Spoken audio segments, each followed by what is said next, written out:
Hey, what's up everybody? It's Kellen here from Start Your Systems and welcome back to MX vs. ATV Reflex, where today we're going to be playing another custom track. And this track is ALLS SR Round 7, 1992 Tampa by NWG. It stands for All-Star Supercross Series Round 7, so a All-Star, I don't know how he came up with that naming scheme, but anyway, we'll just get into it. It's the 1992 Tampa track. So it's a very kind of unique event. Like, it's not one that you see built hardly ever. This race is actually really cool though, and I'm going to get into the history of it in a moment, but just want to of course give a shout out to NWG for building it. He built 17 rounds of these like kind of historical supercross tracks in this game for a series that he actually ended up hosting, and I plan on getting around to quite a few of them because I want to actually talk about some of the races that happened on some of these tracks. But the tracks themselves I think are also kind of unique and give us a bit of a glimpse back into some of the things about old supercross that we can relive a little bit. But yeah, this track is really cool. Like I said, 1992 Tampa. For a little of historical context to this round, Jeremy McGrath was not in the 250 class or the Premier class by this point. He was still in the 125 class as a full-time, lights/250 class rider at the time. So hadn't moved up to the Premier class, but he was actually in this main event in the Premier class because he elected to race some East Coast rounds on a 250 before moving up to the 250 class in 1993, and then went on to win, 7 Supercross titles in 8 years after that. So we have McGrath in this race, but this is not the McGrath reign. This is actually kind of like right in the middle of the weird changeover between Jeff Stanton and Jean-Michel Bayle, but then it went back to Stanton and Bayle started to fade off a little bit. So Jean-Michel Bayle became the second foreign Supercross champion ever in 1991 after Pierre Carsmakers did it in 1974, the first year of a Supercross series. So Bayle had come over from France, won the Supercross championship, took down Stanton, took down all the big bad guys to that point, and was kind of having almost an off year in 92, and we eventually learned why. Like, he was kind of already starting to fade out of it a little bit, went back to Europe, eventually transitioned to road racing and all this stuff like that. But he was still very good at this specific time. He just wasn't really in the championship hunt when this race came around. So historical context is there. As the race starts, though, at 1992 in Tampa, and you guys can actually go watch a race examination video I did of this race on RaceXOnline.com. It's actually Ron Tishner and Jeff Matasevich who get out front. Both of them are trying to win a Supercross for the first time in their careers. You have McGrath up there, you have Guy Cooper, you have Stanton and Bayle, and you have Damon Bradshaw, who at this specific time was really starting to find his stride in Supercross. He had won several Supercrosses the first couple of years in the 250 class, but he was 18 going on 19 years old this year. He was really starting to figure it out, and you guys will probably remember famously 1992 was the year that Bradshaw's collapse is known for, because he had the championship lead going into the final round at Los Angeles and just basically mentally imploded, and Stanton was able to get the title again. But this was basically Bradshaw versus Stanton all in 1992. So they get, out front, and there's this huge group of like 6 or 7 guys all battling for the lead for the first basically half of the main event, which at that point was the first 10 laps of a 20-lap main event. You got Tishner trying to win, you got Matasevich riding well, you got Stanton starting to charge forward. Stanton was the first guy of really, I would say, the most established guys at this point to fight his way forward and get into the lead battle, and was starting to battle Tishner, and eventually got it away from Tishner, then got it away from Guy Cooper, who had moved around Tishner to get into the lead.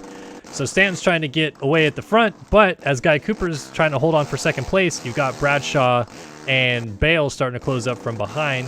And I think a real reason why this race and this track and all this stuff isn't remembered historically is because Jean-Michel Bayle basically just caught fire at the halfway point of the race, figured out how to hit the whoop sections back-to-back very well, like just got a smooth fluid line through the first set and then jumped through the second set better than anybody else. So in 3 corners, he made 3 passes to get around Bradshaw, then Cooper, then eventually Stanton to take the lead, and he pretty much walked away from it there. So that's why historically you don't really think about this race that much when you think of like 1990 Atlanta or 1986 Anaheim as these crazy races that seemed like they went down to the wire. This one didn't go to the wire, but the first 10 minutes of it was arguably some of the best battling between some real legends of the sport that we had ever really had at Supercross to that point. So it's a great race for that aspect of it. But championship-wise, it sort of set Stanton on an upward trend towards Bradshaw, who he needed to get points back in from the championship hunt. The rest of the year, Stanton started winning some races down the stretch. Bradshaw was really struggling, and eventually Stanton did win the title. But this race, I feel like, is more remembered for one of the last, like, maybe not the last true ones, but one of the last true times that you saw just how good Jean-Michel Bayle was. We knew he was great. You know, he won Supercross races, won a championship, and was arguably the best rider in the USA in the early 90s.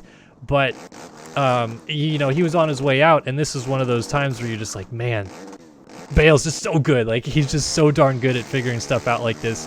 And, man, he had those whoops dialed in the second half of the race. In terms of the build of this track by NWG, a couple things to point out here, and he even hit on it in the description, is that, like, while he did build the tracks to be a specific way and wanted them to have a certain feel to them, there's not much that he could do to fix just, you know, four strokes and a video game and everything like that, and how the track was going to be raced now, basically, versus what it was raced like on, you know, early 90s two strokes back then. So there are some sections that are actually a fair bit easier to do than what they were doing in real life on this track, and some sections that I feel like are almost a little bit harder to do based on how he elected to build each section. So, you know, like, basically, you know, coming out of this corner, it was always a little bit kind of choppy and hard pack in Tampa, that they always had a little bit kind of blue groove stuff down these straightaways. I like the Dragons back out of the first corner. This section was standard, double into a Supercross triple. There's nothing really different or massive that you could see guys do today versus what they're doing back then. But coming out of this corner at the end of the stadium here is different. In real life in 1992, they were not doing this huge double. I think a couple guys maybe got it once or twice, but most of the time they're hitting that table, then hitting the second thing as a wall jump, then doubling into the whoops. And then this whoop section was actually so big that almost nobody blitzed it. They were pretty much all jumping through it, and then they would end up hitting this tabletop and then doubling back across the start straight right here. So a couple things that were, you know, they're maybe hampered a little bit by the power of the two strokes back then, and I keep messing this corner up, but everybody's hitting this Supercross triple fairly easily, and then jumping all the way into the sand section from that roller, and then sand section out. And then pretty much anytime you ever watch a historical Supercross from like 1996 or earlier or so, the finish line jumps were tabletops back then. Bit of a key tidbit that maybe not many people that are newer Supercross fans, and I know a lot of you guys that watch my channel and watch gaming stuff probably are not of the, you know, older variety. Some of you guys are, so it's great to have you guys watching, but I feel like a lot of you guys that do play video games and you know, are getting into Supercross now don't know much about the older side of the sport unless you really did your research. So that's why sometimes I like pulling tracks like this out if I can find them, either in sim or on bikes or something like that, and basically just talking about the sport at the time that this race happened, and, you know, giving you some historical context about the race and who was in it and what it meant for the series moving forward. Because, like I said, this was a precursor to the McGrath days, where McGrath basically just won everything. He just won multiple races a year, pretty much walked away with the championships year after year. His Honda dominance from 93 to 96 is still some of the most unmatched dominance in Supercross history. Like, even Villapoto 4 years in a row winning a championship on Cowie didn't get to that same level. McGrath was pretty much head and shoulders above everybody else, and obviously moved to Suzuki in 97, and that really put a hamper on him that year. But you know, he was just head and shoulders above everybody. But this round and this race and everything was before all that. That was before McGrath became king and Showtime and stuff like that. So this was still almost in a way the nitty-gritty of Supercross. We're coming out of the Ward and Ricky Johnson era, and even before that, you know, O'Mara and Bailey and all these guys always battling, and it seemed like it was just like, you know, just gnarly and gritty and stuff like that. And Stanton was a lot like that too. He just worked hard and you know, had a work ethic about him that helped him win titles, and he was one of the best riders on the track as well. But I felt like moving into McGrath, it was much more about like fun 90s motocross and Supercross and stuff like that we always reference to now. And 92, I would say, is probably the last year that we didn't have that. The last year of like real gritty Supercross, bar banging action and stuff like that. So anyway, this is 1992 Tampa by NWG on MXRC ATV Reflex. Hopefully you guys enjoyed this video. As always, please bung it a like if you guys had a good time watching. And if you have any comments or questions, please hit up the comment section below. and I'll be happy to get down there and answer anything that I can for you guys. But that's it for today, and hope to see you guys in all of our future videos on the channel. But I'm going to say sayonara for now, and we'll see you guys in the next one. So long for now.